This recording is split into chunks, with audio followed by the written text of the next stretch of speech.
Hey everyone, it's Rose and that's Cher, and today I want to talk to you all about the most recent video from Amy's life journey. It's titled "Coming Clean!" So let's go ahead and we'll jump right into it. What?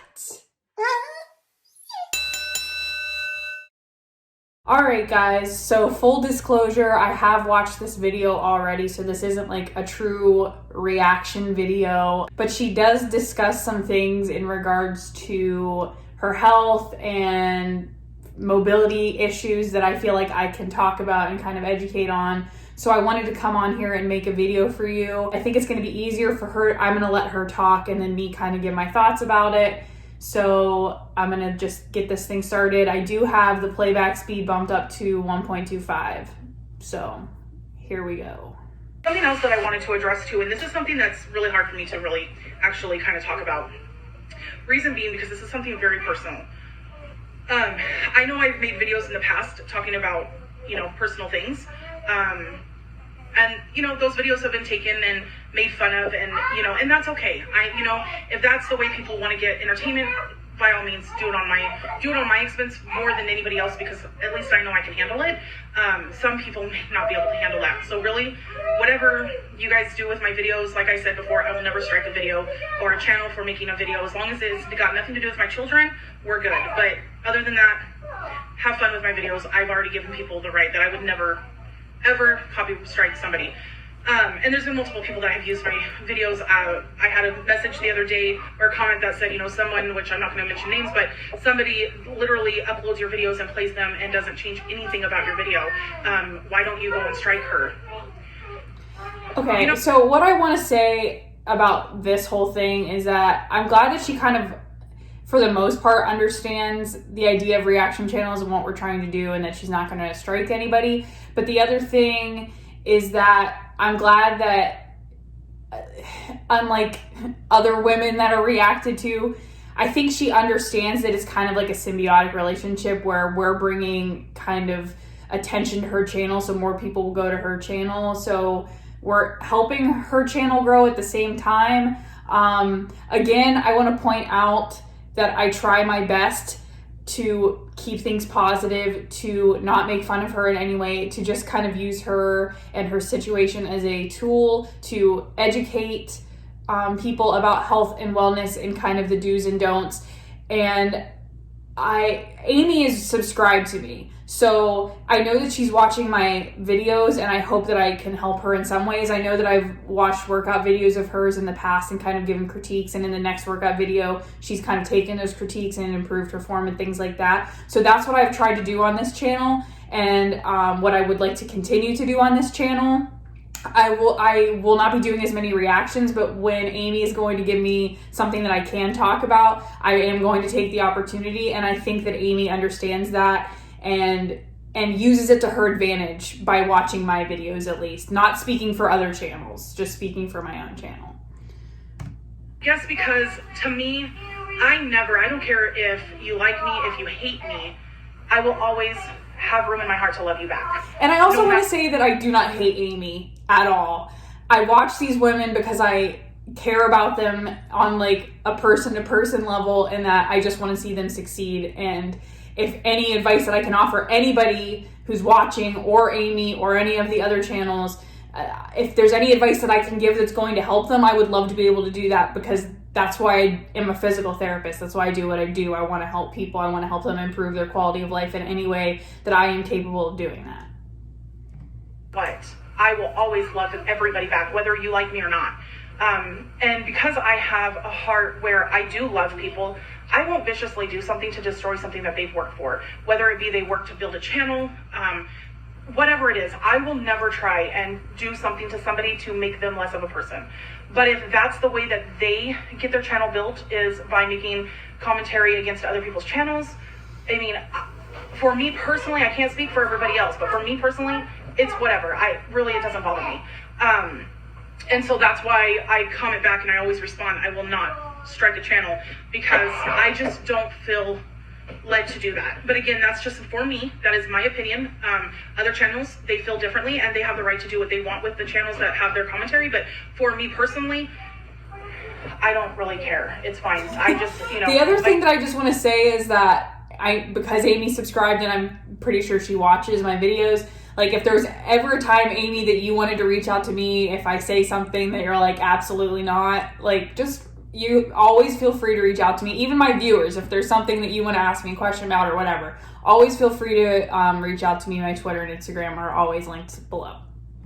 Thing is, as long as we keep my kids out of it, I've really worked hard for the last few months to not try and get my kids on camera. Once in a while I might get them a little bit, but it's very much that I try to work against getting my kids on video because I see how important it is to keep them off of social media. Now I do post them on some of my other social media stuff, but my YouTube channel, I really work as hard as possible to not put them on. So anyways, that was just another thing that I wanted to address. But going into that, something that I'm going to share with you guys is something that's very personal. And if you want to say I'm kind of embarrassed to have to say this, I'll say it, because I guess this is where I can say that I have hit rock bottom with my weight and my health, and where reality really struck me.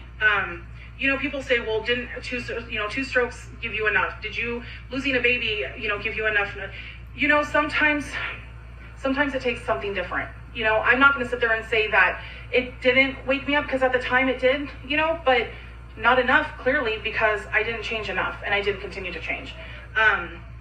But doing what The other thing I want to talk about, she mentioned the strokes, and I saw that she had put a video out, and people had kind of reached out to me saying that she had put a video out about having strokes. If that's something that you guys want me to talk about, let me know down below. I didn't actually watch that video from her, but I will watch it and make some commentary on it, write up some notes on it, if that's something you guys would be interested in seeing from me. To do now is really embarrassing, but it's okay, because I know where I'm working towards. And I will say this week so far, I feel like I'm doing pretty well. It's only, what are we on, Thursday? But Monday, Tuesday, Wednesday, I've done really well. And I'm very proud of the choices that I've been making. And I know that, like I said at the beginning of the last video, everything starts somewhere, and that's. I also want to point out that I know that she's in like counseling or therapy, and she has in recent videos come out and said that she found kind of like a dietitian counselor, like someone that focuses specifically on like nutrition and obesity and like the mental aspects that go into those kinds of things, and her issues with food and her relationship with food and all of that. So I am happy that that's a route that she's starting to take. In one of her videos, she went over menus, or like what she ate for a week that she had talked to her dietitian about. And she comes out and admits that she honestly doesn't really know what's healthy or what she thinks is healthy obviously isn't healthy. And I would say if you're almost 500 pounds, you probably don't understand what's healthy, or you wouldn't be almost 500 pounds. So I'm glad that she's taking the steps to kind of learn nutrition, learn what choices she should be making, and kind of going after that and changing those aspects of her life. So I think that's a good thing too. At a restart, I have hit delete on all of my past tries, and I push start on not a try but a will. So I'm going to show you guys something, and then we're going to talk about it. This is what you guys are seeing. Okay. All right. So that is a walker. It's called a rollator walker. It has 4 wheels on it, handbrakes, and then a seat you can sit on, like turn around and sit down on if you get tired while you're walking. That is the bariatric version, which is good. It's not the like standard size walker that wouldn't support her weight. So I'm glad that they did buy the bariatric version of it. For someone that moves as well as Amy does, I would say those are a good option. For someone that's maybe more elderly or has more mobility issues, those aren't necessarily the safest options, because putting your weight down through it doesn't stop it. The handbrakes are the only thing that stops it. And if someone's like upper body gets going ahead of their feet and they don't think, oh, I need to squeeze these brakes, the walker just keeps going, and then we end up in like a face plant kind of situation, where like a walker with the 2 wheels in the front and like the classic tennis balls in the back, when you put your weight down through that, it doesn't go anywhere. So for an elderly person or someone with more balance issues, more mobility issues than Amy has, I would recommend not that, because though I see more falls with people using rollator walkers than like a standard 2-wheeled walker, which is the one with the 2 wheels on the front. Anyway, continuing. It's a walker. My dietitian and my therapist, along with my doctor, all have agreed that they think this is one of the best things that we can start out with. Now, I do not have to use this in the house. Absolutely not.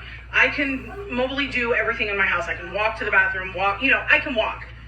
But to start being able to do longer walks, I needed something to lean on to get some of the pressure off of my lower back, and also somewhere where I can sit if my legs start to feel weak.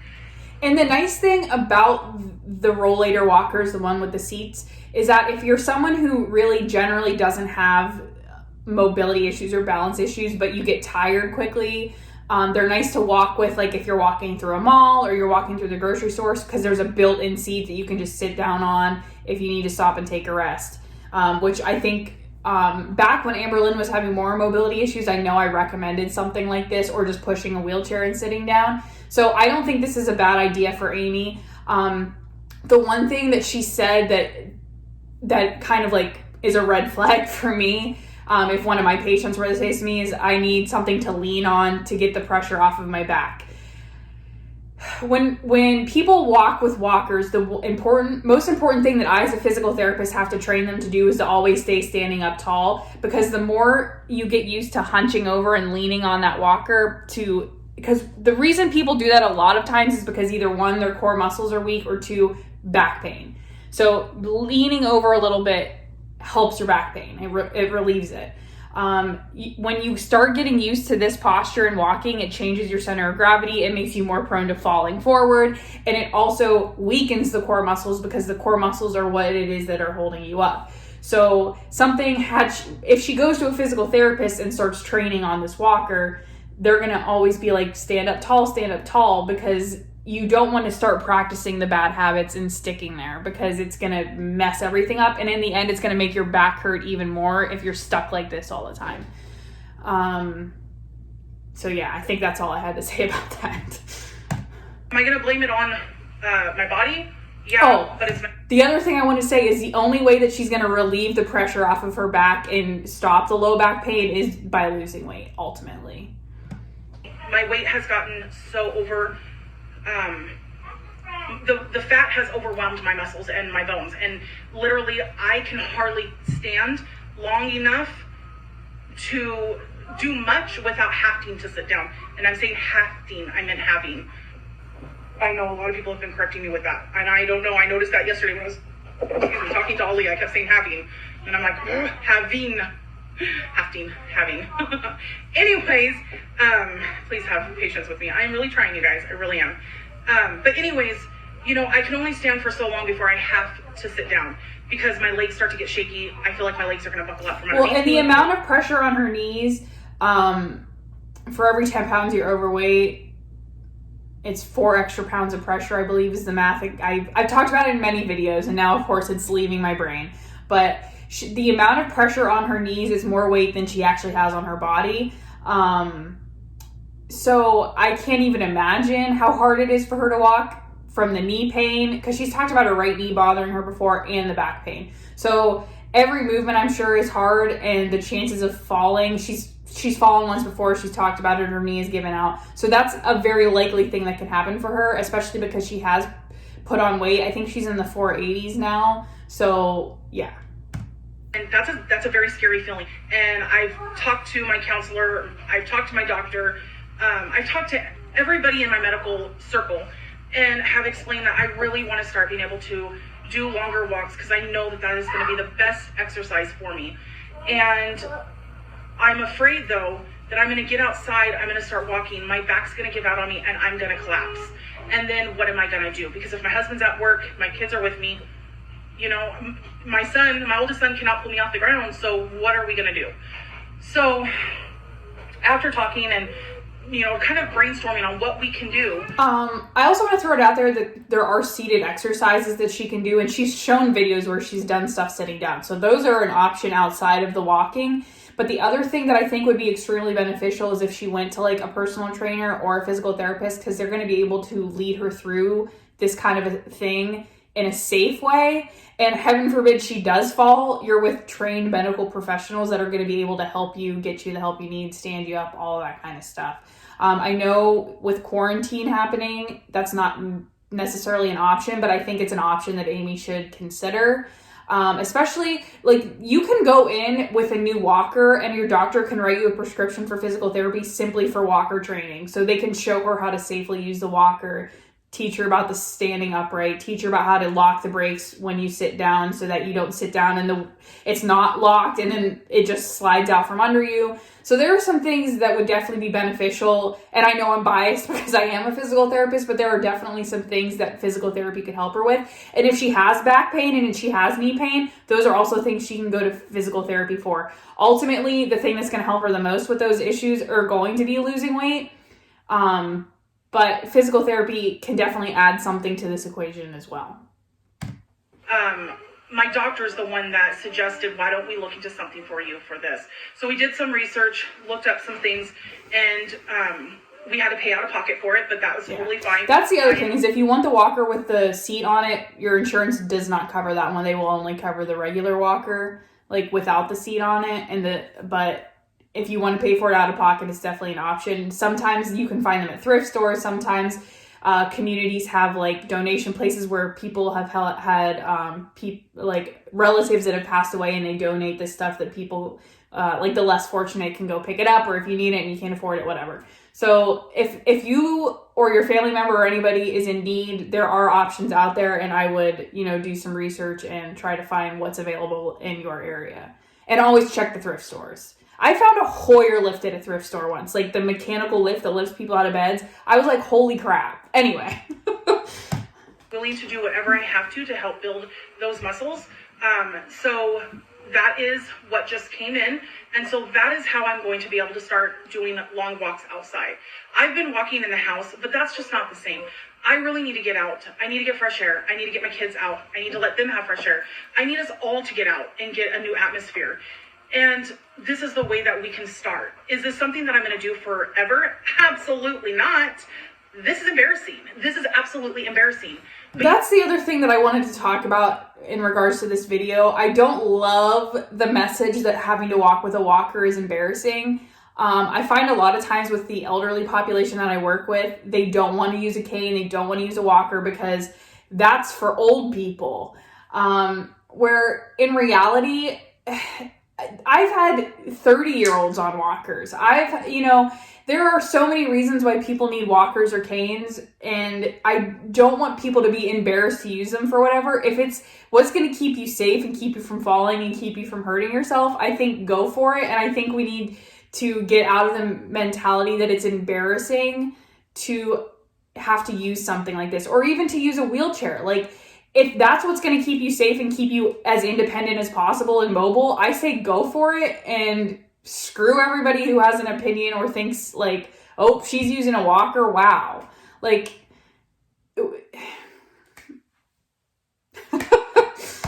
I am willing to take the embarrassment so that I can have the rest of my life to walk and move and do what I have to do. So I am willing to embarrass myself to do this. And you know what? If my kids are embarrassed, I won't even make them go with me. I will leave them. And that's the other thing, is that you may only need a walker or a cane temporarily. There are moments like knee replacements, after fractures, after a stroke, things like that, where these are things that you need temporarily. And once you build up your strength and get your balance back and your endurance and all that, you take the walker and you say, don't need you again, or for this foreseeable future. So this doesn't have to be a permanent thing for her, for sure. She's young. If she loses weight, her joints are going to hurt less, her back's going to hurt less.